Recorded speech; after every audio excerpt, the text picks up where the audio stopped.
Guys, on today's show, we got an exciting show. Returning to the Hawk Zone is legend Lofa Tatupu, three-time Pro Bowler, 6 seasons with the Seattle Seahawks, and just an absolute legend in the community. So he's coming back and just chopping up Hawks. We haven't had him on for a little bit, so a lot's changed since the last time Lofa's come on the show and talking and breaking down Seahawks. So yeah, Bryce, I'm pumped for this show, man. Dude, I'm super excited for this show. Having Lofa on last time we did, it was awesome. I can't wait to talk ball with Lofa, especially the linebacker room, what his feelings are, and even find out from him what it's like as a player to go through that change of coaches, because he's done it multiple times in his career. So I'm really excited for the show, man. It's going to be a good one. Yeah, absolutely. So just before we get into all that, guys, some housekeeping. If you like what you're watching and you're hearing, go down and hit that subscribe button and the like button and the notification button so you guys won't miss any future episodes like this one tonight. And everyone that's been showing love and support, we really, really appreciate it. So, guys, Lofa Tatupu coming on the other side. Well, I'm the best corner in the game. What a run. Marshawn Lynch. Get off me. DK. Hey, it's John Schroeder with Seattle Seahawks. This offense, just in general. I mean, you had a guy like watching that. his film, he seems more of a back. Just the presence he's got in that pocket, the way he throws the football. Rust days, man. All the scrutiny that line was under. This Monday night's big. Hey guys, welcome back to the show. Today on the show, we're excited to announce hanging out with us today is Lofa Tatupu, 6 seasons with the Seahawks, 3-time Pro Bowler, and yeah, just a Seahawks legend. And Lofa, we appreciate you coming back a second time around and chopping up Hawks with us tonight. My guys, let's get it. It's been too long. Let's get it. Let's get it, man. Hey, listen, last time we had you on, we were still at the tail end of the season. We were thinking we still had it. Well, we did have a shot still at the playoffs. And, if we said, hey, we kind of got a chance to control our own destiny, we'll get in there and who knows what's going to happen from then on. But obviously, things changed a little bit, and that didn't happen. Obviously Pete got let go. And now an entirely new regime's here. Bryce and I were talking about, with the debate, do they go offensive-minded head coach? Do they go defensive, whatever?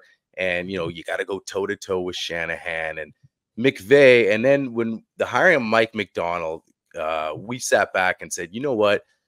We have to get this defense back on track. Like it's been bad the last couple of years, a few years, just the way it's been trending. Obviously, we know the statistics, especially against the run. So with Mike, we started getting excited. We really started getting excited. And then we said, okay, what's going to happen with the draft with John and Mike now at the helm, and what direction are they going to go? We know they got to clean up that O-line. Quarterback, what's going to happen? They go out, they stick and pick, and they keep number 16, and they take an absolute blue chipper in Byron Murphy, man. We're super excited about him coming in. What's your thought on Byron Murphy and just the fact that they are just like, we are maybe almost making this possibly an identity to this team with that defensive line? Yeah, man. The game, fellas, is won in the trenches. Okay? I'm going to tell you, it's easy to play linebacker if you got some absolute savages up front. It's easy to run the ball if you got some savages up front. So I didn't think Murphy was still going to be there at 16. And I feel like that's why we got to take him now. I mean, the insane run that they had on quarterbacks in the top 10, that kind of left Murphy there. But that's top 10 talent all day, every day, man. That guy's insane. Yeah, I mean, that's how we looked at it too. It was crazy. I think in any other draft, he'd be a top 10 guy. So we looked at too, because our thing is, talking to different guys, we thought for sure Schneider's going to trade down. There's such a gap between 16 and 81. And we were talking to one guy in particular, and he was saying, you think John's just going to actually sit there and play solitaire for that long, you know. And it's like we were like, you know what? There's more than a good chance he will trade down. But I think, like you said, in a lot of other drafts, he'd be easily a top 10. So yeah, we looked at it just like as a no-brainer. And you take him and you just say, okay, let's go with a guy like Mike. I mean, it was just crazy how many offensive guys went in the top 4. I think everyone was offensive until pick 15, right? So yeah. I mean, that's the name of the game, right? The rules are, I'm going to say, skewed towards offense. So, you know, just go get the best offensive players. But, you know, there's a saying that defense wins championships. And McDonald's always had a good defense, whether it was at Michigan or at Baltimore. I think there was some crazy stat. It was like points, rush, and I forget the last stat, but the only defense to do that, like was pretty good. So with his Baltimore squad last year, and you know, they were deep at every position, that Baltimore defense, and so there wasn't really any position of need. They addressed a lot in free agency. You know, you brought up the linebackers that they signed, Dodson Baker. Like, those are two really all around great linebackers. And so, you know, we did add depth, which I'm sure we'll get to. But, you know, you can never have enough O&D linemen, because that is what changes the game. That's what wins the game. Yeah, no, 100% Lofa. Like, when I saw the draft and Murphy was still there, like, I did a bunch of mock drafts and Murphy was never sitting at 16. He was gone by pick 9. So I was like, when he was still sitting there, I was like, okay, you got to stay. You got to pick him. Like, you can't pass up that blue chip talent. But the one for me that was more shocking than even Murphy was Christian Haynes sitting there in the 3rd round, because I thought for sure he was going to be gone. Okay, we can't trade back. Okay, so we're going to be watching all these O-linemen start going off the board. And when he was sitting there, I was legitimately shocked. And I went, there's your plug-and-play guard. Like, that helped solve part of your issue that you've had for Geno and whoever else plays quarterback for Seattle. It hasn't been necessarily our tackles. It's been the interior of that offensive line that's caused more issues. And, you know, we had the luxury now that Aaron Donald's thankfully retired, so he's not going to terrorize us as much anymore. But I was shocked that Christian Haynes was still sitting there at pick like 81 in the 3rd round. Yeah, and like you were saying, Ryan, like, is John going to trade back? You can't when you got Murphy there. Otherwise, he would have, right? He would have traded back and collected another 2 or 3 and 4. And you know, probably would have taken Haynes earlier, because he is that good. He's just tough, a great athlete, and yeah, like you said, plug and play. It's hard to play in the trenches, but I think this is one guy that can do it right away. And you know, we have quality offensive linemen last year. We just never had them all together for more than 2 games. Like, that was the biggest, you know, hurdle to overcome for Geno and the offense, was they're not all healthy at the same time. And so with that, we didn't get the run game going. You don't get the run game going, they can just sit on all the routes, you know, play 7 in the box. It's a different game, and it's hard. It's one that's hard to win when, you know, I don't want to say predictable, but you're just not playing at full strength. So with that being said, Lofa, what was your overall, if you had to give the grade for this off season, so free agency acquisitions, this whole trade, comparing it to years past, where would you grade this off season? I like it. I don't know what grade. I've never really graded each off season. So, but if I had to put one on it, like B plus, you know, in terms of the acquisitions, Jenkins, like our secondary looks good. And then we got another couple young guys in the draft, right? But that's going to be very competitive back there. And so, and then linebacker we addressed, because with Brooks and Wags gone, like that was definitely, you know, a hole there. I've always liked our D-line. We always needed depth.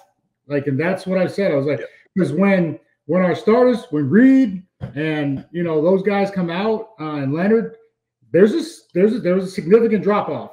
And it's just because we're young behind them. And, it was tough. So I think getting Murphy, you know, and then all the other guys signing back Leonard, those are huge. And so I love the moves that we made. And you know, it was a good offseason and a great draft. Yeah, I agree with that too. And you brought up Leonard. It's interesting because like people forget, you know, he wasn't in camp last year either. So now you got Byron and Leonard in camp together. You know, so there's, you know, and we gave up a second round pick. So you know, when Bryce and I, you know, we kind of throw together some mocks and stuff like that. And he was like, hey, you know, by the way, you know, this is our second round pick, right? And people forget that. So there's just something to get excited about, and especially with Mike McDonald, just with, you know, the way he took that Baltimore defense and just the young mind that he has. And so it's something to really get excited about. That's why we really look at this line as like, you know, maybe these guys can start being bullies again up there. And you know, because we really got to do it to the Rams and the Niners, right? I mean, it's going to take some time, but at least you can say, hey, this is something to get excited about. Maybe the offensive line, it might take a little bit of time. Like you said, you brought up a good point with, you know, and people tend to forget not everybody was healthy for a lot of that year. You know, especially Abe Lucas, you know, guys were going in and out. We had out. Like it was crazy. So, you know, that being said, just kind of keeping on the O line just for a minute too, because I want to bring it back to the defense. But what do you know about Scott Huff, and as far as are you high on him, because he's getting a lot of even good praise early on for some of the young guys, because that's just, to me, like, you know, he's got a job on his hands, but at least you can get really optimistic, you know, about a guy like him. What do you know about him, and are you kind of excited about, you know, some of the added depth that we've brought in, and obviously Haynes and the other guy, Lamea, in the later parts of the draft, who people say he's could fight for a starting job as well. Yeah. So Huff, he came over from UW, right? That was a pretty awesome offense. That's all. So, do you like points? Yes. That's like pretty much what I have to go off of, you know. Yep. So I watched them several games.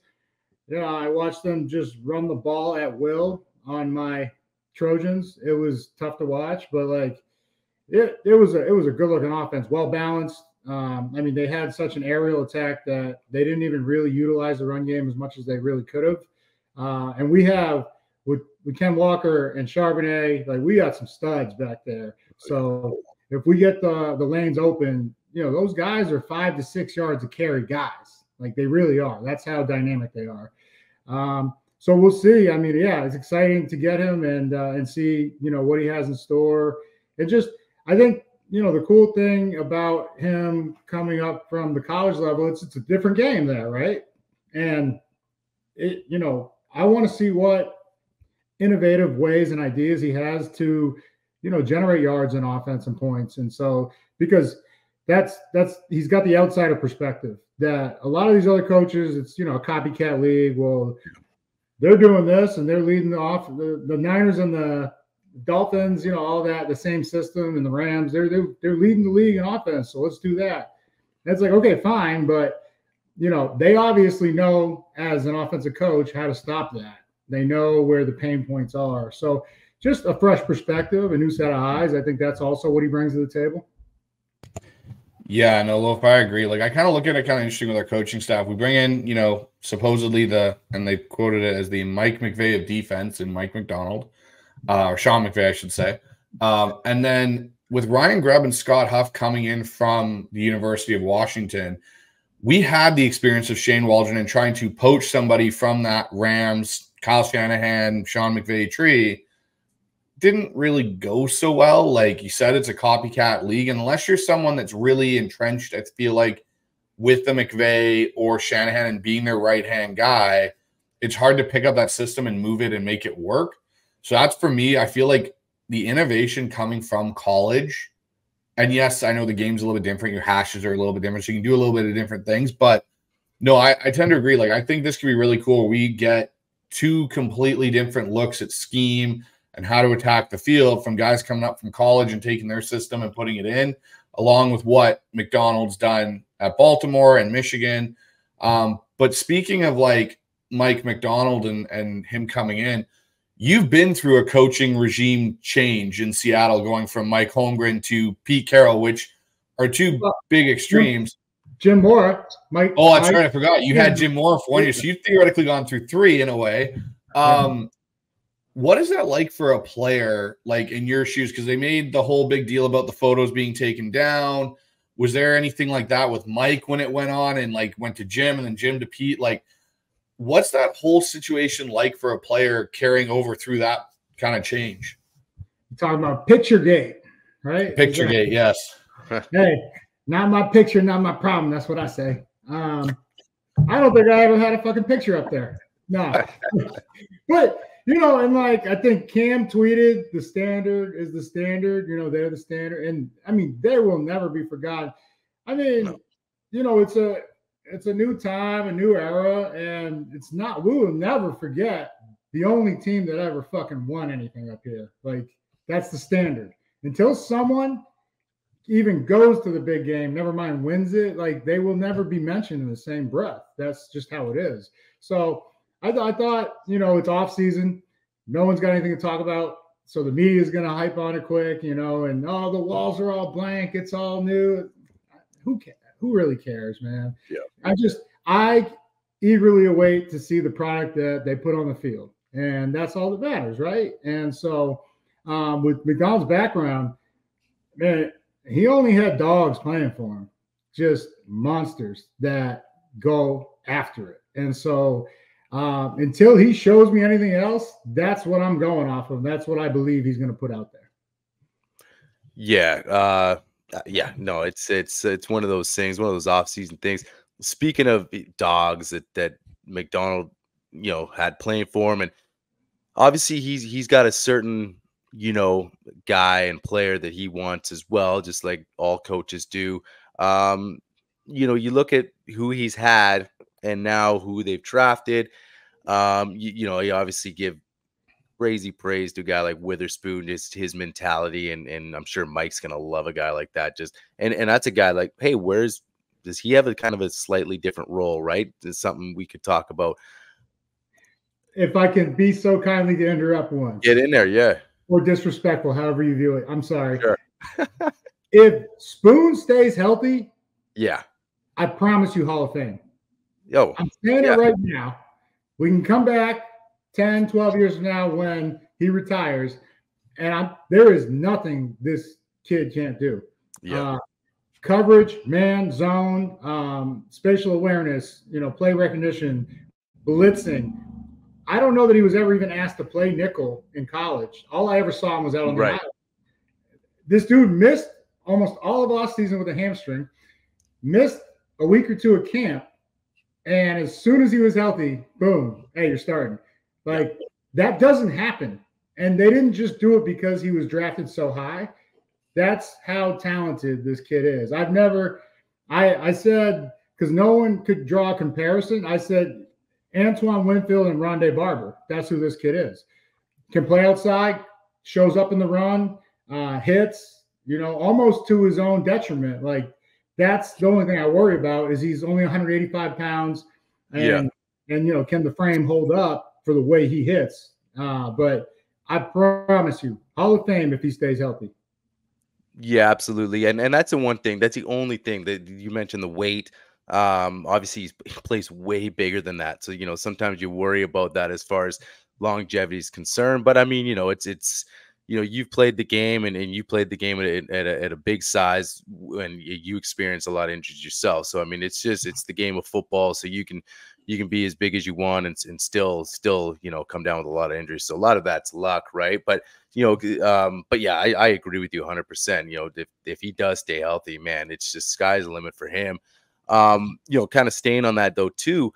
What do you see as far as some of the guys we've brought in, draft, free agency, and do you see anybody on this defense kind of currently that, you know, might not fit Mike's scheme or mentality?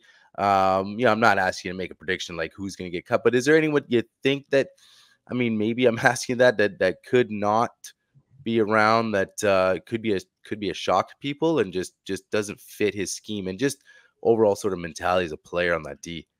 there's really not one, I know everybody like texted me and asked me like, why don't we get a rush edge?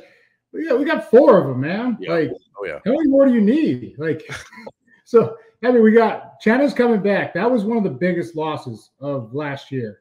Not just his play, but his leadership. Boye went off in year 1 to year 2, huge jump. Derek Hall, he is so explosive, fast, and strong. And the only reason I think he probably looked like he was playing slow, or like everyone's like, why does he look slow? Just overthinking. And I think McDonald will clear a lot of that up with the scheme and everything. And then you got DT, like, dude, like we are stacked outside. There's nobody I can say, oh yeah, like he might be on the bubble or on the outs. There's a guy though, Michael Jackson, the king of pop. I could see Mike getting a bigger role because of his aggressive play style, tenacity, and I could see McDonald taking a liking to his instincts and playmaking ability, like knowing when he's in a good position and taking the shot. Because there's several players that they're always in a good position, but they just, I don't want to say timid, they just don't go for it. Mike always goes for it, and that's what I love about Mike. So I could see him playing outside. I could see him playing dime linebacker. I could see, covering a tight end or something, or a bigger receiver. I could also see him playing, if they go take out a linebacker and play 3 DBs or whatever, a extra safety role, which I guess would be that dime linebacker. The kid, he's 6 feet, 210, fast and physical. I mean, it's right in line with what McDonald loves.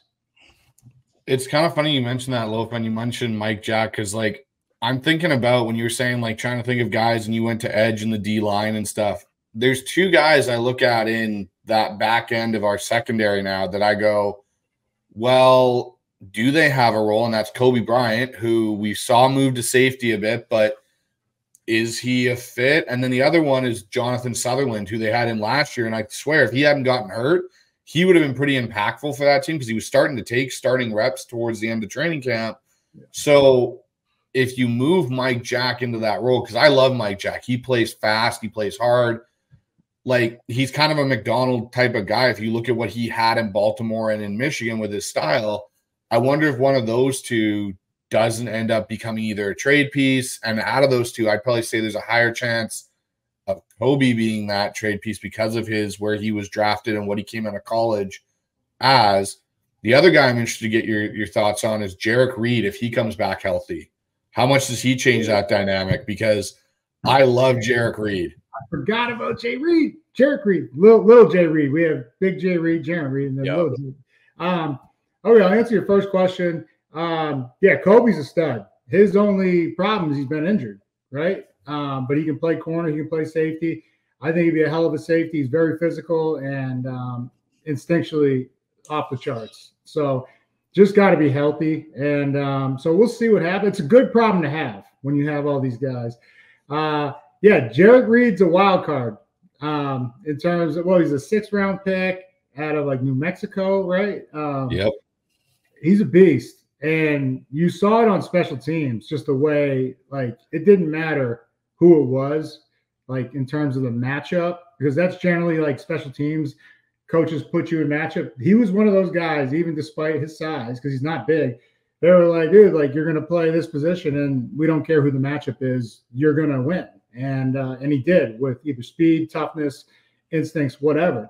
And so he's a special guy in that regard. Just needs to see more time at safety. And, I'm hoping every time I got injured, I found my edge in the film room. So I'm hoping to hit that film room, to study all the opponents, break down their tendencies, their top 3 routes. And that's how you, when you come back, even though you're not 100%, you're working your way to there. That's how you play faster, is what's coming. Yeah. Hey, Lofa, you were known as a real IQ guy and really knew the game and obviously ultra athletic and just helped you really, succeed at that spot and for the Seahawks and in the NFL in general. So now you sticking with that linebacker room right now. Obviously we Jordan Brooks departed. and we all like Brooks. So what about these guys? Obviously, Baker and Dotson coming in. A lot of people look at it. Okay, kind of a tryout because of the contracts. Tryout, maybe we extend a guy, and we were pretty sure they were going to draft a young guy, and they go out and they draft Tyrese Knight. It was a bit of a head scratch for us just because we didn't know a lot about him. What do you know about him? Obviously, traits that Mike McDonald obviously like. Where do you see him fitting in? And obviously, you got Baker and Dotson to be those starting guys. Obviously, if Knight comes in, they can kind of bring him in slowly. What do you know about his game? I'll answer the first two because they're the veterans, right? There's levels to this shit. You get, rookies, man. Wait your turn, Rooks. So Dotson, I don't think he was used enough in Buffalo, and that's why he's kind of unheralded. But he's a great all around player, and the same goes for Baker. Super productive. I would see Dotson kind of playing that, regardless of who wears the green dot, because for McDonald, Roquan wore the dot and Patty Queen was the other linebacker. But I'd see Dotson, as the Mike, and then Baker, who's probably a little more athletic, a little smaller, quicker, and just probably more of a playmaker. But it could be because of opportunities. Like I haven't watched them closely. I've just watched when I've seen them on film. But that's how I kind of see it. I think those were kind of not just the body types, but probably, and the only reason they're on a 1-year deal is because Mike doesn't know them, at least that I know of, and they're veterans. And so you don't want to say stopgap, but you want to see what kind. Okay, you're on a 1-year deal, pretty much a prove it deal. Prove to us that we should extend you. Like that's kind of like where it is, at their point, the point of their career. With Knight, a lot of people did say, "Oh, I don't know who this is." Maybe they wanted somebody else. I wasn't super familiar. I did run back and check his highlights on YouTube as soon as we drafted him, and dude, his story is insane in terms of he didn't get recruited out of high school, right? Went to Independence Community College for 2 years, balled out there, transferred to UTEP. Made all conference. This is someone that went through the fire. This is someone that has something to prove. And this something to prove is kind of something that Pete always looked for, like in terms of grit and, background check. Like, what have they been through in their football career? Like a major injury? Have they overcame it and balled out even more? Or like, what have they done?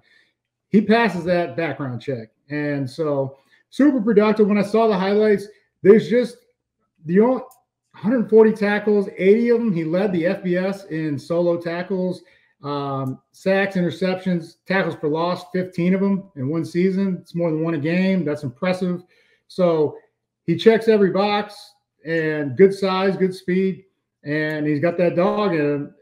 The only thing, and I'm just nitpicking, that he probably needs to clean up is he just leaves his feet a little too early. Like he's a willing hitter. He's going after it. But he's got so much more power if he takes 1 or 2 more steps and puts body on people. Like I saw in the backfield, I have no problem if someone shoots legs. Get them down by any means necessary in the backfield or in the open field. But if you got someone lined up, you've got someone that's that Cam Chancellor right there. Fucking, you better fucking let them know what time it is. That's all I'm saying. Right. And so I want to see a little more of that. Out of guys, but man, he looks the part. So, to be determined, and they loved him. So, you don't know what you have until 2 or 3 years later anyways, but I like what I read about how he went and got it, man.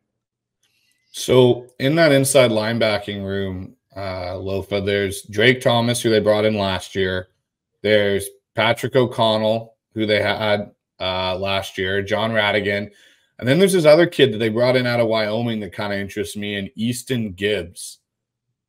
What do you think kind of happens with that grouping of guys? Because that Easton Gibbs guy, watching him, when I thought he was going to get drafted late. I did, honestly. And then when they were able to get him in UDFA, I see him as a potential guy that could, with some coaching and stuff, potentially end up being a starting caliber linebacker in the NFL. It's just, I wasn't like with O'Connell and Thomas and Radigan, like, how does he fit in there? Do you think he's a guy that could take one of their jobs this year on special teams, or what do you kind of think from him? Well, you hit it right there. You better show out on special teams. And then I don't know if he was a rookie tryout, but they got the kid from Tennessee, Beasley, who was a savage. Like, I thought he was going to leave college last year as a junior. Like, his tape looked that good. So, and this is the crazy part. It's going to come down to who can pick up the playbook the quickest and like show that they're serious about their job. This is a job now. Like, you're not on scholarship. You don't have to fucking be here. So, we'll see. But do not sleep on Wyoming linebackers. Logan Wilson, Chad Muma, is that his name?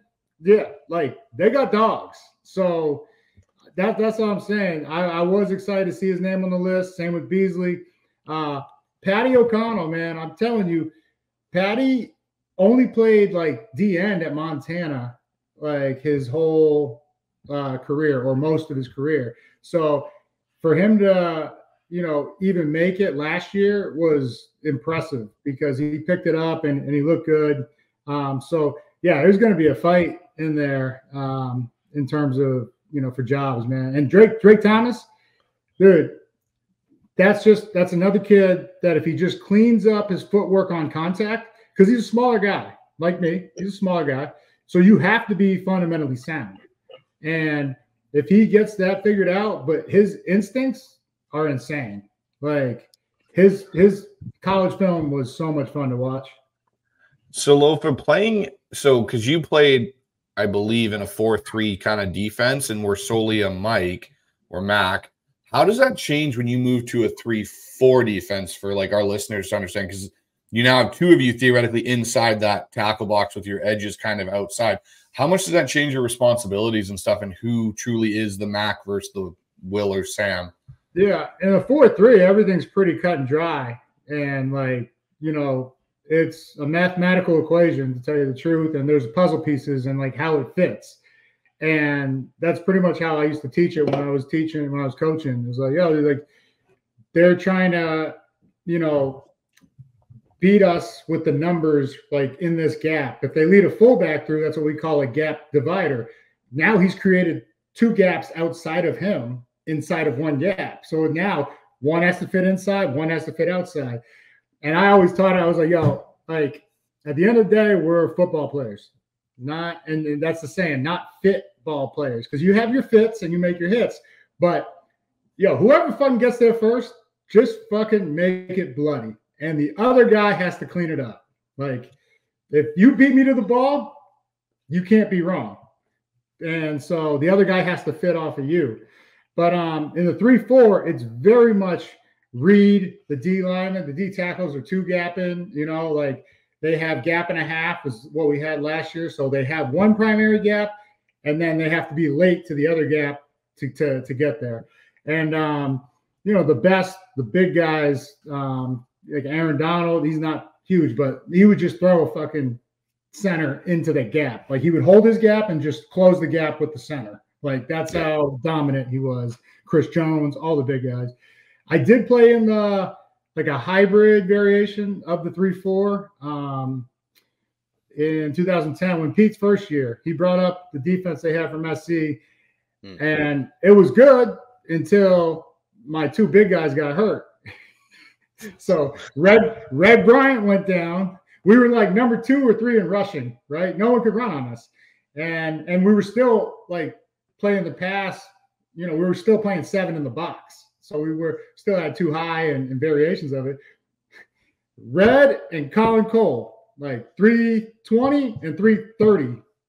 They go down against the Raiders. 3 weeks later, we're like 19th or 20th in rushing defense. And I was just like, I know I'm just here to play football, not coach, but should we talk about a scheme change? Like, I'm just saying. Yeah. And that's something I was like hammering for Lofa, like when they switched out of Pete's 4-3 that the Legion of Boom had run so successfully, their hybrid. when they had Mebane and you know, Tony McDaniel and you know, Kevin Williams, all these big guys in there, and they switched to this Fangio 3-4 type of thing. I could never understand, like, if that's the principle of your interior is to gap and then a half, why did we lose our big guys in the middle? Like, yes, we had Al Woods for that 1 year. Yes. But now it seems they figured it out to bring in Hankins from Dallas, who's a monster at like 330 that is actually going to play that proper true nose. Well, we lost Monet, we lost Al Woods, so we had some of the pieces, but you need like 3 or 4 of those guys. I mean, McDonald over in Baltimore, Matabike had like 12 sacks last year. Yeah. He's like their smallest guy at like 305, and the guy has like no fat on him. Like he's just shredded. Yeah. So, you know, but I mean, he's fast and he's strong, and he can do what a 330 does, because when he gets off the ball, he's so quick into the line of scrimmage, he can maintain and hold it. Whereas the big 330, he's taking on an extra guy, but he doesn't get off quite as quick, and he's just holding at the point. Where this guy's penetrating and pushing. That penetration creates pockets where the running back must decide in a matter of, you know, fractions of a second. As soon as I see him commit, I'm gone. As a linebacker, I was like, you're coming downhill? I'm going downhill. And so, you know, it takes a lot of the guessing out of it. But when they're getting pushed back into your lap and you're like, maybe they're going this way. But then a good running back's patient, and he'll step, and then he'll kind of like point guard, like crossover, and then come back and then hit the backside crease and like gone. So it's such a difference. And we probably weren't built for what we wanted to run. And we did go back towards one gap 4-3 towards the end of the season for the last several games. Hey, Lofa, what's now that we have Mike McDonald here and a lot of the defensive guys we just talked about, how optimistic are you with Mike and the new staff and some of the new personnel that we have about really sort of turning this defense around? Like, John brought obviously Mike in, obviously he liked him and what he brings, but they really want to turn this defense around. What do you expect year one from this D and Mike? Not maybe statistically as far as where they're going to finish, but just an attitude and just the way guys are playing and responding. What do you expect from this D in 2024? Well, I think Mike's going to give them all a chance, right? Because they haven't had him yet, right? They haven't had him as their coach, so they don't know the expectations. He doesn't know what they're capable of, and I think that's what a good coach does. And it's everything I've heard and what he says. He goes, I want guys that are going to run through a wall. I want, what we're trying to do here on defense. And so I've loved everything I've heard out of him in terms of mentality. And so, they'll get a chance to prove it, once the pads come on and all through camp and everything. And I think, they'll slowly, hopefully sooner rather than later, get the message of what is expected, right? That's kind of when a new coach comes to town. Like I had 3 different coaches, and it's just hearing the messages and the verbiage, and then the changing of the playbooks. There's a lot of changes that happen, but at the end of the day, they're all similar in just they want to win, right? That's all we want to do too. So I'm excited to see, and expectations. I expect to see a tough defense. And that's not to say we've always had tough guys, but have we played cohesively as a unit? I haven't seen it for a long time. And that's a combination of coaches and players, and that's the perspective I have because I played and I coached, and a lot of people haven't. And I'm telling you, it's hard, right? It's hard to do both. Coaching, you only really get recognized when things go bad, unfortunately, right? Everyone, they want to talk about that. When you're number one, they're just like, oh yeah, well they should be number one. Okay, yeah, cool. But when you're not number one, they're like, what the fuck's wrong with the defense? Like, it's a thankless job. And but yeah, so that's my expectations. I expect to see just a field full of ass kickers and just what we're accustomed to in the glory days. Yeah.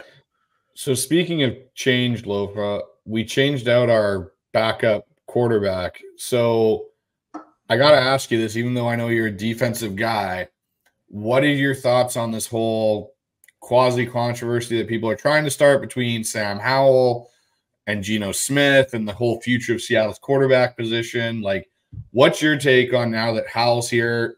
Does he count as a potential QB of the future, or is he another just bridge to an eventual QB of the future?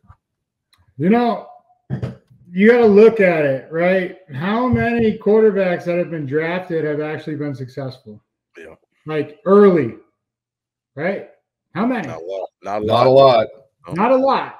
And the ones that have, they've been given 5-6 years to figure it out, right? So gone through the growing pains. Why go through the growing pains is what I see John, Mike, and kind of a lot of the league. Look at the Falcons. You want to talk about head scratching move? Wow. Yeah. Why don't you go get Russ Wilson for $1 million if you're going to draft anyways? Yeah. But let Russ play for $1 million while the Broncos are paying $40 and for 2 years. Yeah. 2 years, $2 million. Russ, get over here. I didn't understand that. Like, right, given, whatever they gave to Kirk, who 100 mil. Who didn't finish healthy. He's not even, that's weird. I don't think he's even cleared. And he's a great quarterback, don't get me wrong, but it just didn't make sense to me. But regardless, Howell is a starting quarterback in this league. And so the move did concern me because I'm a very big Geno guy. Anybody that's a Seahawks fan, this is a Seahawks podcast, right? It is. If you're not a Geno fan by now, I don't know what the fuck you're watching. Like, straight up. Because this man's had no run game because of inconsistency, like just O-line. I think we had 14 different combinations of starters last year. K9 and Charbonnet Beast, but they haven't had anywhere to run. And if you're one-dimensional, it's you. Yeah, all right, we'll just double, Lockett and DK, and all right, who's going to beat us now? Like, so, and then the defense was not doing well for the last couple of years. So, but I just don't understand like the Geno hate. It's like, what are you watching if you're really a Seahawk fan? But Howell is a starter. Is he the future? It's to be determined, right?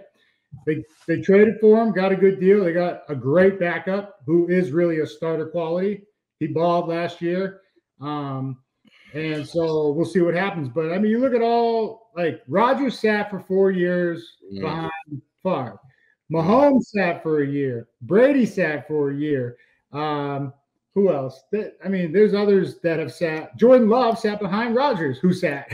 So it's like – and when Atlanta talked about why they picked Penix, not just because he's a great player. He's an elite player.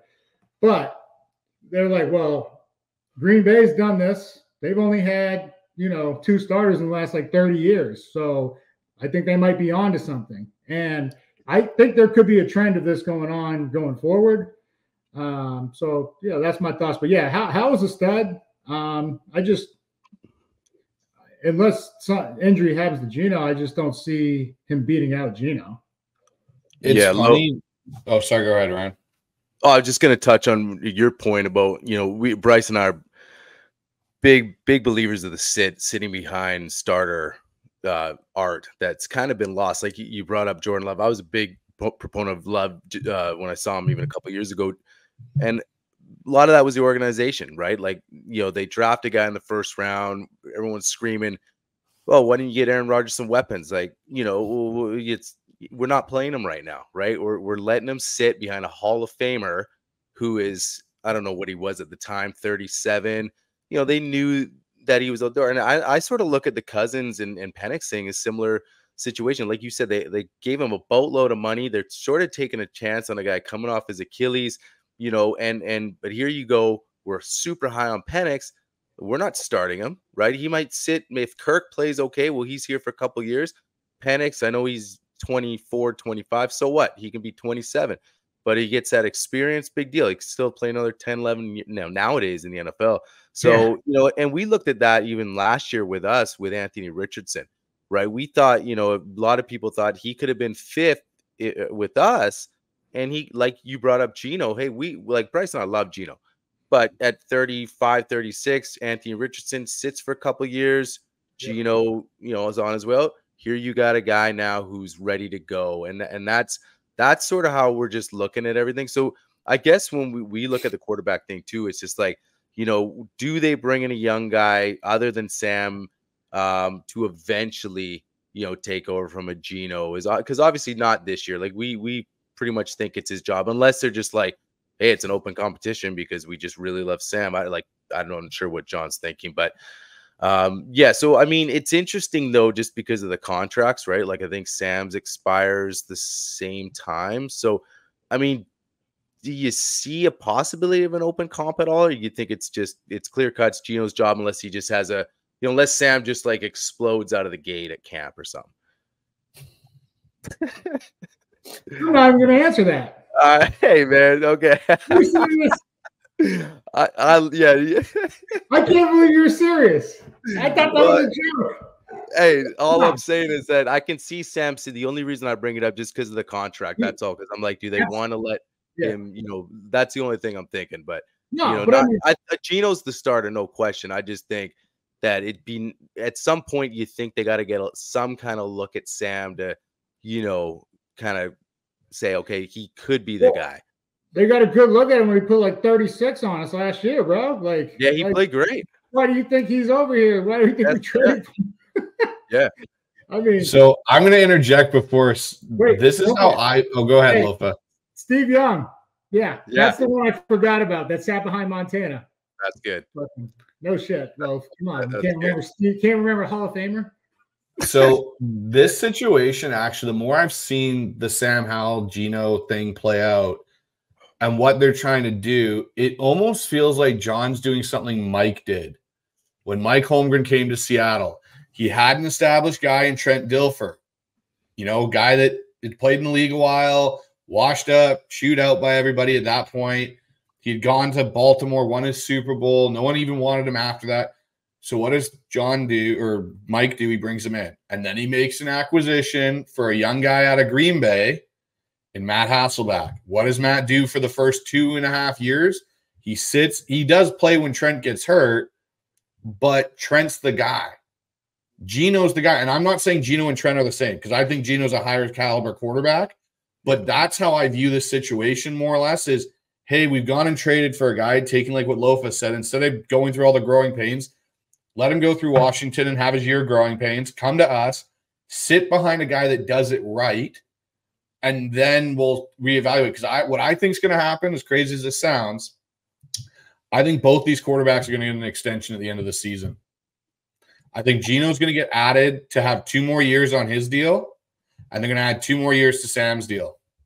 Because you lower your cap hit, and the way I say this happens is if they both, like if Geno plays well, like he's been doing, and puts a full season together, I could see them doing that going forward, is extending both of them and locking up their quarterback room and kicking that can for the future draft pick past 2027, like near the end of Mike McDonald's coaching tenure, because he's here for 6, potentially.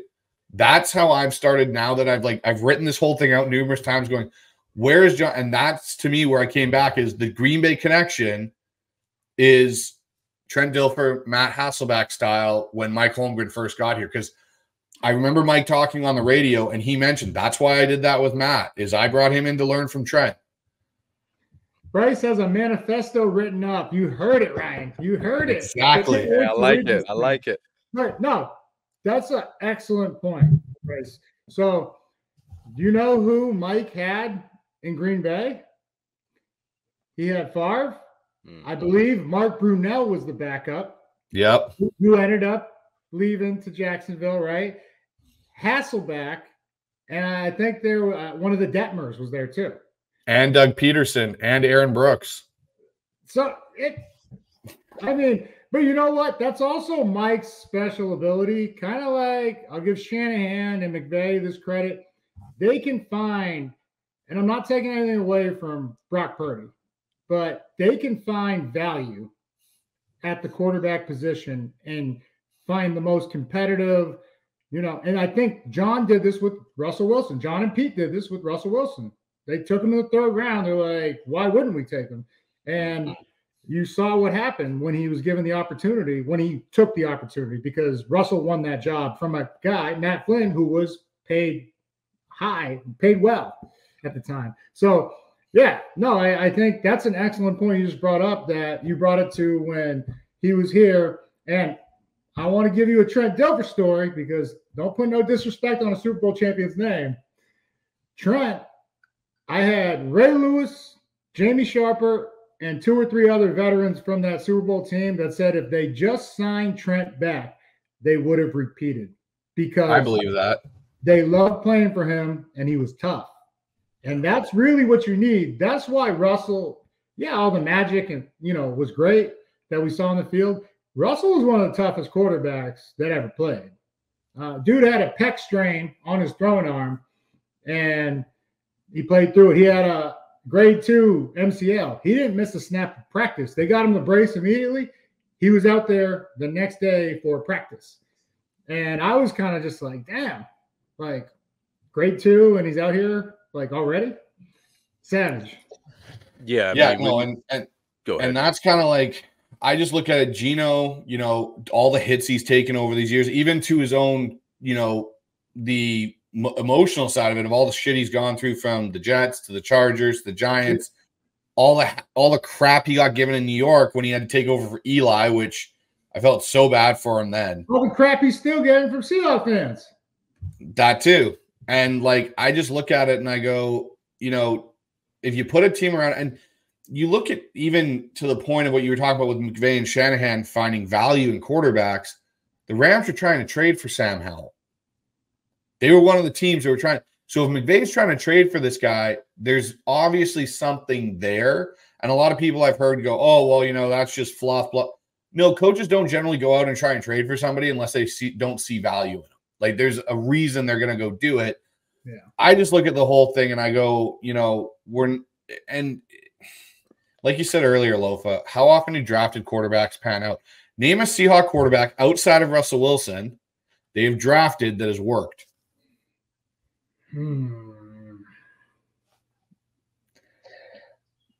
Because if you think about it, all the guys we've talked about. Seneca Wallace was a savage. Who was? Seneca Wallace. Okay, Seneca Wallace. Okay, I'll give you Seneca. But if you really look at the history of the Seahawks, Rick Meyer was the other high draft pick. Never panned out. Dan McGuire. Dan McGuire's another one. Warren Moon was a free agent when he showed up for his couple years. John Kitna was a UDFA out of Central Washington. Beast. And Matt Hasselbeck and Trent Dilfer were guys that showed up on trades or free agency. You can't really name a guy besides Russell and Seneca, who they drafted, that have really had a significant run in Seattle. Yeah. It's a lot easier to go and get a guy that has some, bumps and bruises and scars and mold him into what you want to be. And people forget with Sam last year, and like, people give Sam Howell a lot of flack on this too. Oh, he threw 21 interceptions and 21 touchdowns.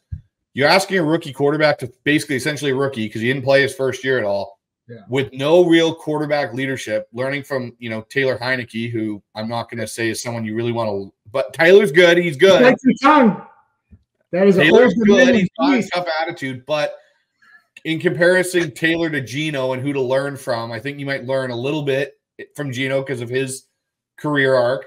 But throwing the ball 620 times, like you said, if you don't have a run game, that's a lot to ask for a young quarterback. Hey, we are going to ask you to go throw it 620 times, complete almost 65% of your passes, and don't turn the ball over. Well, he did one of those. He turned it over 21 times. But I remember when Brett Favre started, he threw massive amounts of interceptions.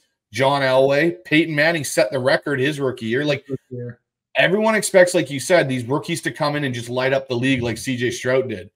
Patrick Mahomes, that's not a normal thing. That's an anomaly. So the only one I could throw in there, maybe Cam Newton. Yeah. But Taylor Heineke, just a fun fact, was one fucking first down from beating Tom Brady and the Bucs when they won the Super Bowl that year. So put some respect on that guy's name. Put some respect on his name.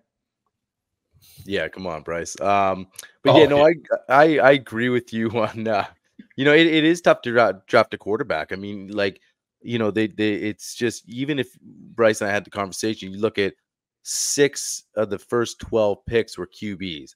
Like, if you go down history and if we just did a guessing game, maybe I think even that's high. That like, just maybe 2.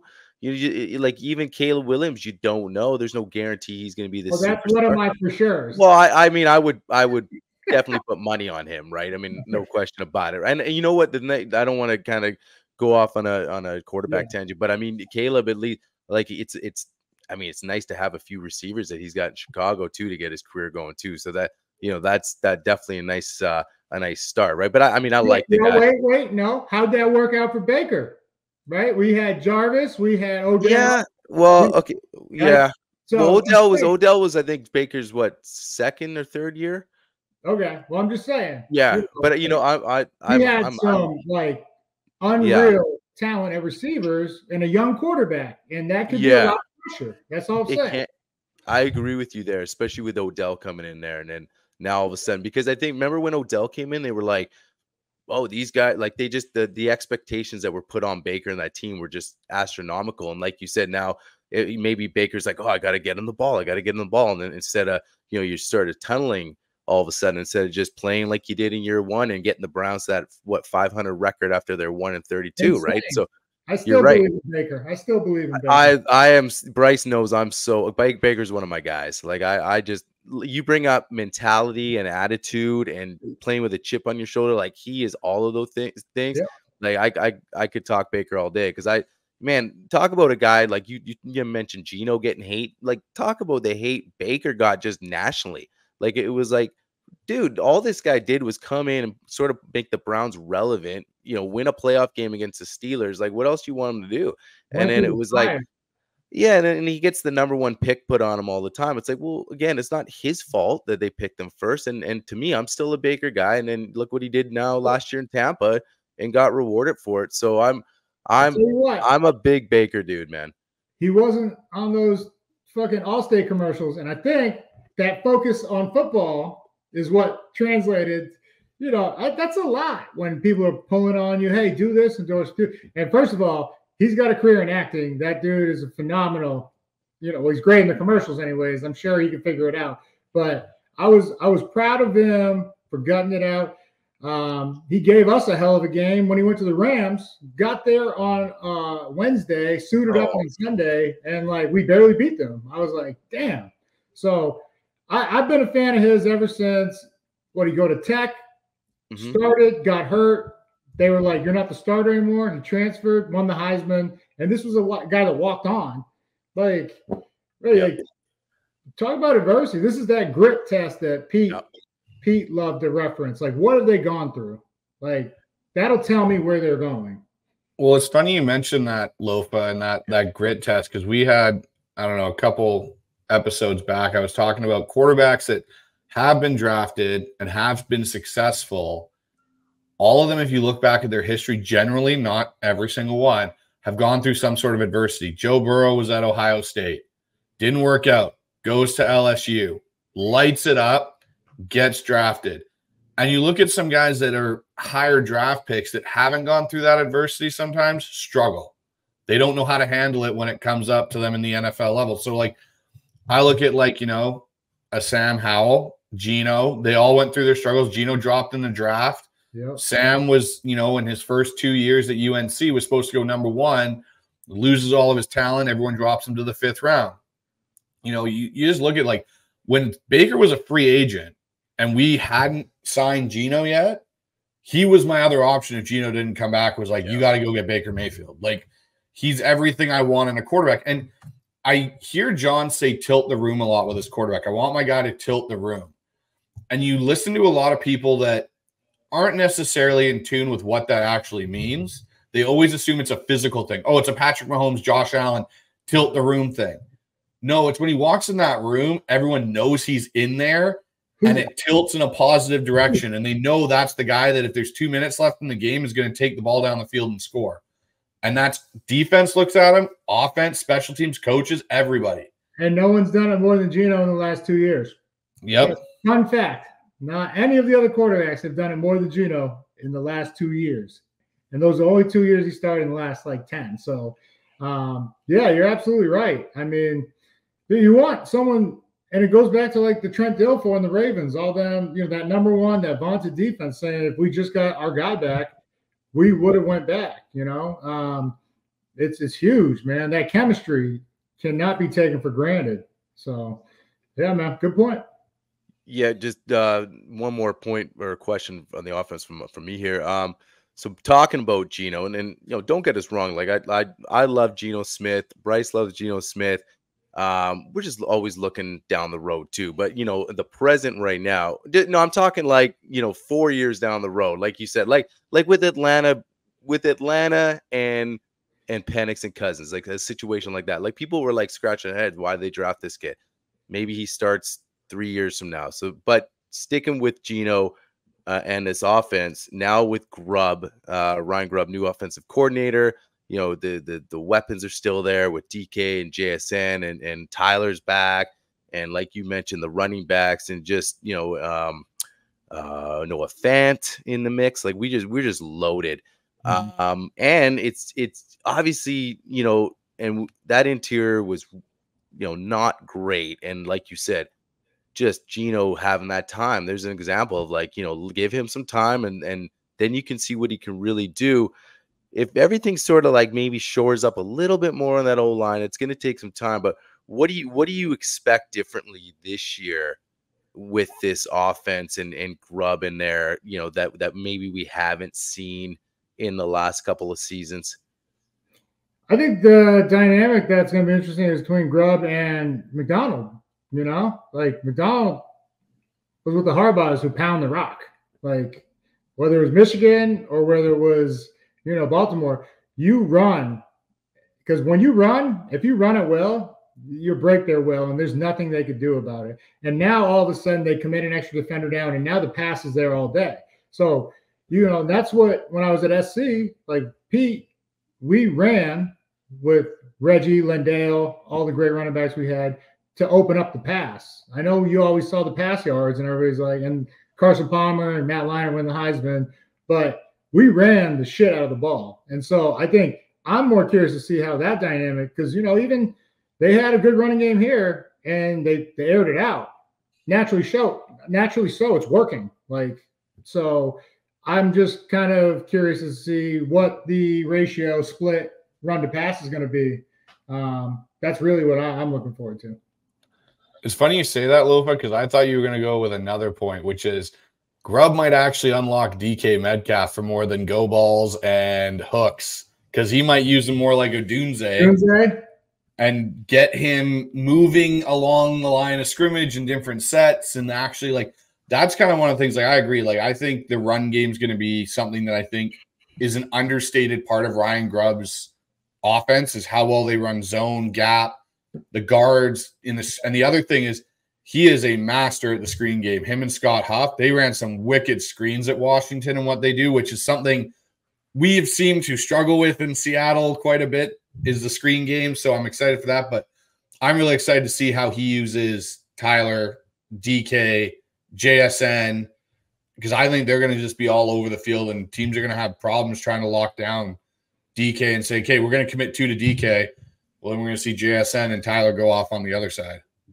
Bryce, you play O-line? What'd you play? I played quarterback. What? Quarterback? Yes, I was a quarterback. Well, because you were just talking about the screen game and O-line. Oh, yeah. I'm an offensive coordinator too, man, so I got to know it all. Okay, good. Because my question to you is, so Mike always had a great screen game, and then all of his disciples, Andy Reid, all of those guys always had a great screen. What is the secret to a great screen game? Can you tell me? The secret to a great screen game is usually 2 things. It's having great interior O-line play and communication, and having a strong, committed run game that actually sucks in the defense. So when you call your screen, they actually believe it's going to be there. If you don't run the ball well, you're not going to have a good screen game, which is prime example of what we had. And part of it too is understanding when to call it, right? And that's something I feel like we've also struggled too, is understanding when that defense is going to bring pressure, when they're, I see us a lot of times, at least in, after Mike, but with Pete and some of the play calling and screens, one, they weren't to running backs a lot of the time. They were always out to a receiver. I get receiver screens. I get they're a part of the NFL to stretch defenses horizontally now. Yeah. I still like running my slip and mid screens to my running backs. Yeah. Because as a defender, it makes it, at least from my perspective, like it mucks everything up. You don't know if it's a handoff, if it's a drop back, and you dump it to this little running back behind 3 or 4 massive linemen. No one wants to take on those blocks. Yeah, I didn't either. I fucking ran around them. But to your point, though, like if I'm a D end, and because we were great at running the screen, right? And I get around Walter Jones for the first time in my life. Do you think something's up? Light bulb. Should that be like, holy shit? Yeah. Like, I wonder what goes on in their little minds. Like you think you just beat Walter Jones, and then all of a sudden Sean's catching a screen behind him. Same thing with Hutch on the inside. So that's what I'm saying. It was like I thought that instinct factor for any D lineman that got past 2 Hall of Famers would be like, wait a minute, that was probably too easy. But it always worked. And by the time that light bulb goes off, Hasselback's dumped it already. Yeah. So yeah, because I never do. I was like, what makes a good screen game on offense in terms to the running back? I just like timing, communication, like getting a feel. Like, it's also getting your running back to sell it, right? Like the problem for a lot of times, you get a running back that knows he's getting a screen and he gets all antsy, and it looks totally different than it would on any other play, and it tips off the defense right away that okay, something's up. You just turn around. Exactly. And the one thing I would say, maybe like when you guys had Hasselback, and I think we can do it now with Gino, but maybe with Russell, it was a bit of a struggle point, was screens almost work better when you have a pocket passing quarterback. Yeah. Yeah. Because otherwise you're just contained rush, right? Right. And so when you talk about the D end, he's pinning his ears back to go to a certain point because he knows that's where that quarterback's depth is. Yeah. That's how you get that running back leaking out. When you got a guy that's scrambling around all over the place, you can't get your line to set up properly for the screen. We used to call it cage rush. Just keep him in the cage. Yeah. So if I'm just bull rushing the tackle, I'm going to feel the weakness of him trying to throw me by. You could shut it down. That makes more sense. Yeah, good point. Yeah. Hey, so last one here. What's your overall sort of expectation for this team? Not a win total, but just what are you excited to see from this team in 24 overall? I know we sort of touched on the defense, but just overall, that'll kind of get you in the direction of like, okay, I can really get excited for say the next couple seasons, 25, 26, right? I mean, obviously if we win every game and we get to a Super Bowl, great. But Bryce and I really look at 24 as a really nice building block for, tons of new coaches and all this kind of stuff. So what are you kind of excited to really see and sort of your expectations for this season? Well, I think the majority of Hawk fans, are curious is probably the proper, what to expect, right? And as am I, as a former player, coach, and 12 myself now, proud to be a 12. You rarely have a coaching change when you have a winning season.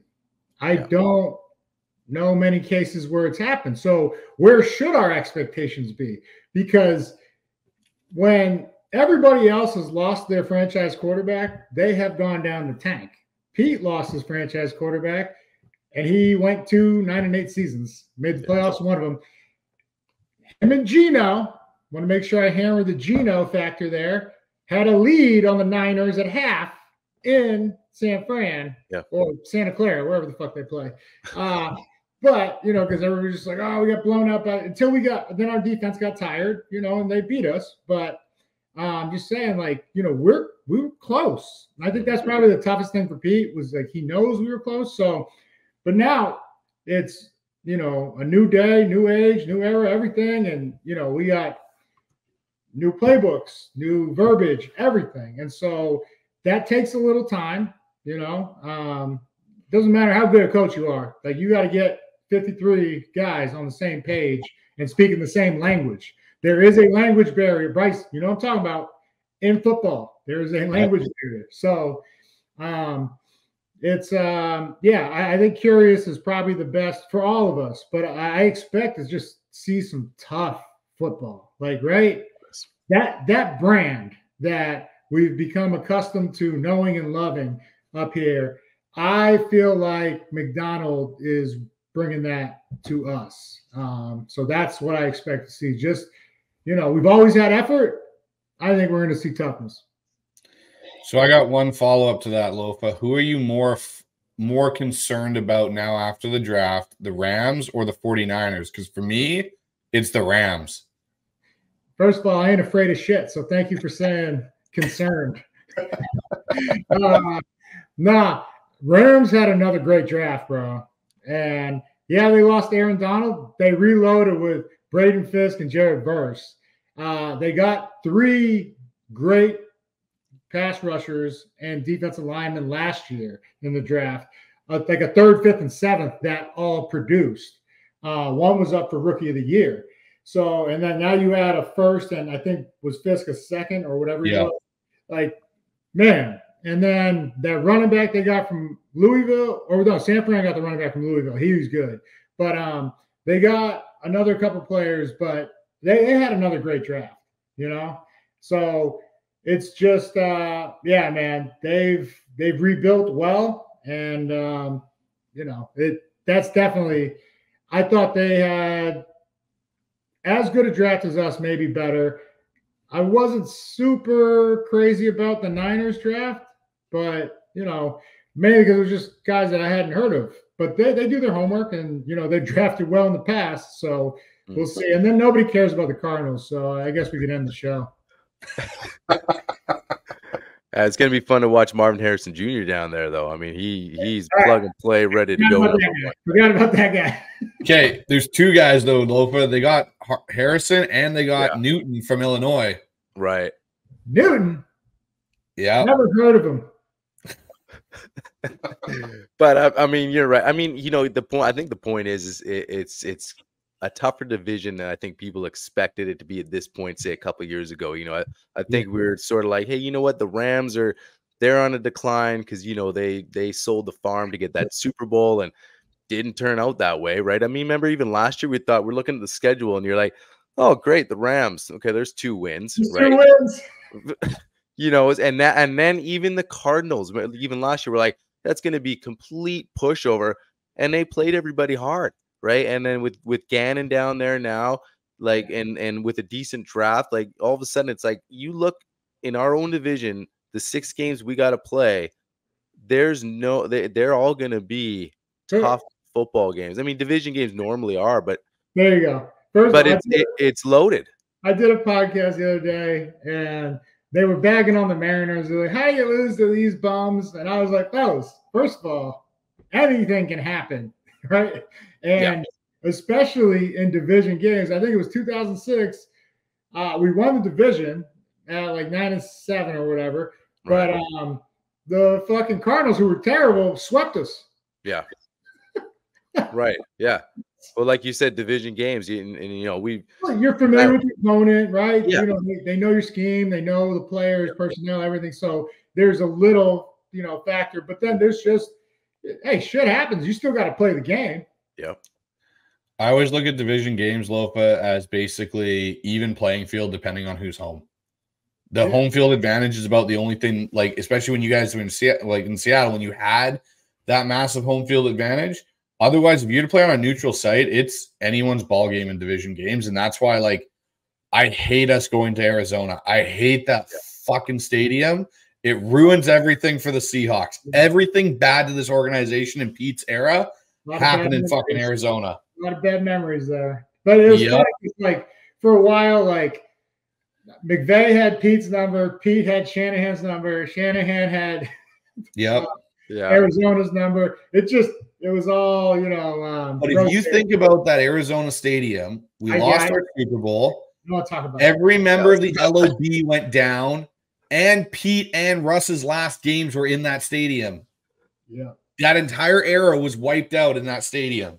Yeah, I mean, the one thing about it, though, the one caveat, like you can say, like a lot of times we've ended the schedule in Arizona, right? So, a lot of that can be like, okay, Russ's last game. Well, the last game was in Arizona, but I get your point. Let's avoid Arizona if we can, but unfortunately we got to go there every year. So, yeah, but hey, Lofa, man, we appreciate you coming on again and hanging out and talking Seahawks, man. It's awesome to have you on. You're a Seahawks legend, and we just love talking with you. Before you get out of here, why don't you let everyone know what you got going on, where they can find your stuff, and all that good stuff. Yeah, a lot of stuff going on. Can't wait for football though. I got Seahawks podcast called Take 12 Podcast. So like, subscribe, whatever they say, these kids say these days. Take 12 Podcast. Released a beer since we last talked. It's called 51 Savage, right? Love it. Savage Brewing Company. That's in Kirkland. Yeah, man. Got the family and everything going. So just blessed, man. Grateful. And I appreciate you guys. Come on anytime, because I will always talk football. Well, we really appreciate it, guys. And go over to the Take 12 podcast too, because he's obviously you got Loaf on there and there's a lot of good stuff. And like the kids say, man, go hit that like button and subscribe button and notification button. So, yeah. All right, Loaf, we really appreciate it, man. And hopefully we'll get you back on the future and, talk Hawks again. All right, fellas. Take care. Guys, it was Lofa Tatupu once again, second time around on the show. Man, time flies when you're hanging with him, man. Like it's you're talking football and Seahawks, but man, you just kind of get into just a regular conversation. It just kind of flows with them. He kind of, and he's not afraid to tell you, hey, I don't know where you're coming with that, bro. Because nah, but it's fun, right? Because he does that, and he's bringing a ton of great insight. Because here's a guy, former, obviously, all pro player, 3-time Pro Bowler, and also coach. He was on, a lot of people don't remember, he was on this coaching staff with Pete Carroll. Yeah. So you're talking about a guy who's played the highest level as a player and then turned around and did it as a coach. So just that dynamic of that insight, and when he's breaking down guys and looking at the team, it's invaluable to have. So yeah, man, it was just awesome to have him on again. No, man, and that's the one thing. Lofa is completely genuine in what his views are, and he'll let you know it. And like you found out tonight, in a way, like there's some things like Lofa loves Gino, and he loves the way this team's being built, and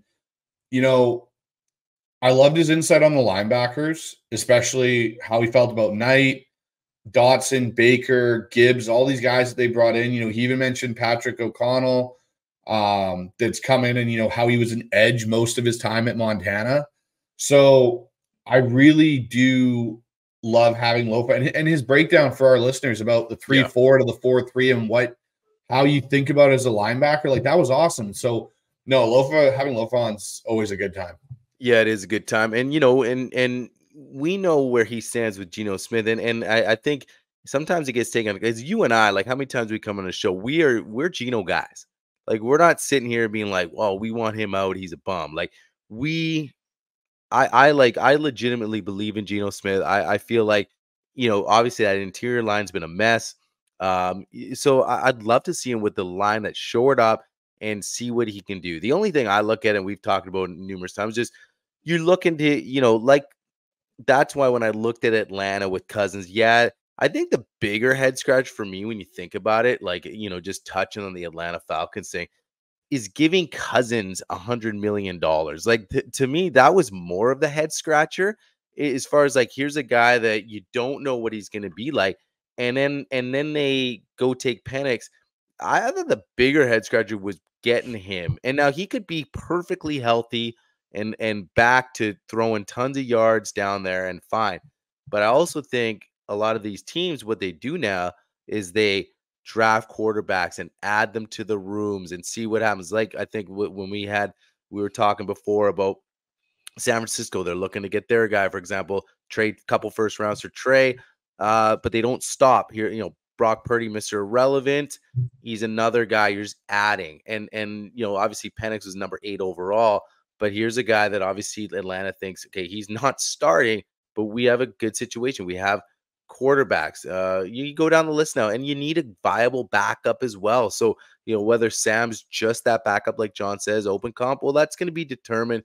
Time will tell, but you need that solid second guy regardless. And you always just got to keep looking and adding. And that's the thing. Like he mentions the trenches, you can never have too many. Well, there's no reason you can't have, say, a young quarterback somewhere lingering around too, right? We saw what we had there at rookie mini camp.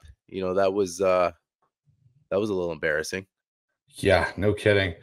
But no, honestly, man, like the more I've thought about this over our shows, the draft, everything, the more I've even listened to other Seahawks podcasts out there, Dan Viens, and the guys over that run 12 Talk Pod in the UK. Right. The more and even Rob Staten, the more I've thought about the quarterback situation in Seattle, the more I think they're doing the Trent Dilfer, Matt Hasselbeck initial Mike Holmgren plan. Like, I think they truly do view Sam as the potential heir to Geno. And I think there's this kind of thing going on now in football where you don't need the superstar quarterback. Like, everyone wants a Patrick Mahomes. Don't get me wrong. I'm not saying hey, Seattle traded for Patrick Mahomes, I'm not going to be freaking over the moon, or Josh Allen or whoever.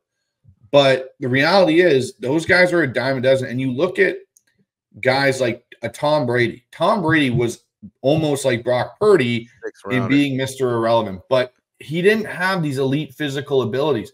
It was his drive and his dedication and all that kind of stuff that made him who he is. Right. I look at it and I go, if you put a good team around Geno, and then Geno says 3 years, 4 years from now, and that's why I think this extension thing could be a real possibility. It's a good because point. If you like we said, next year, if Geno hits all his incentives, his contract's huge.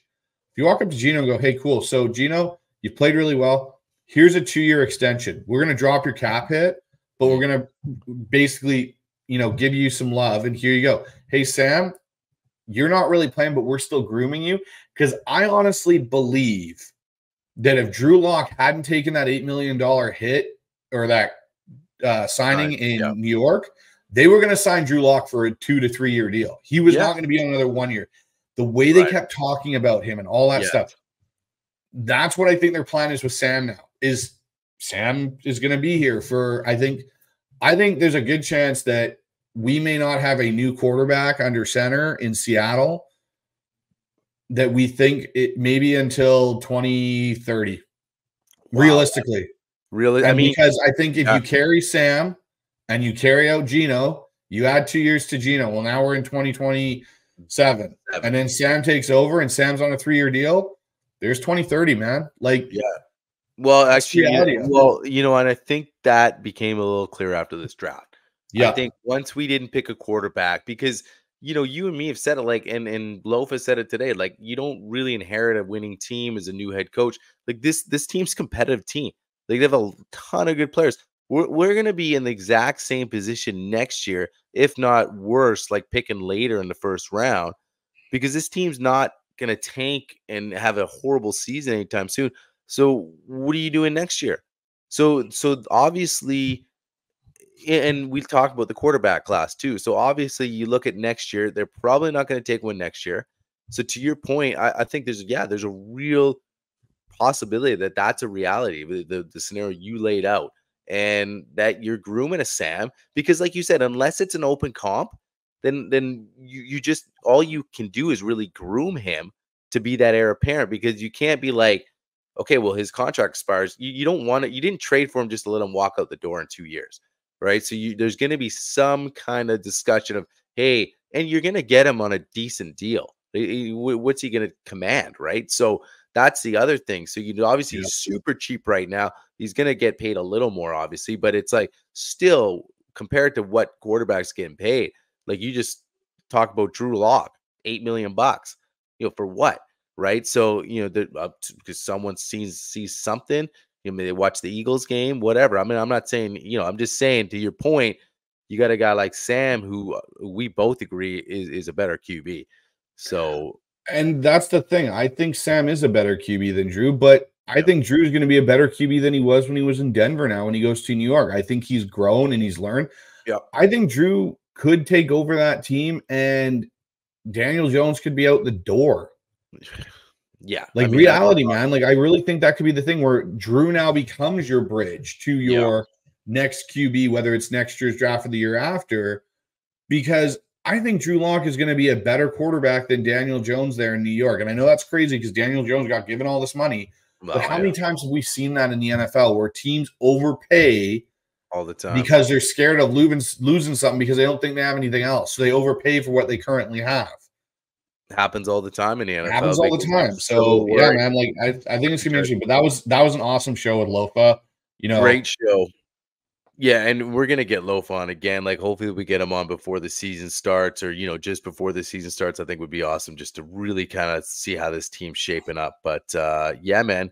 Other than that, that's all we got tonight. Awesome episode. So guys, look out for the next one, and we're out of here tonight. So go Hawks.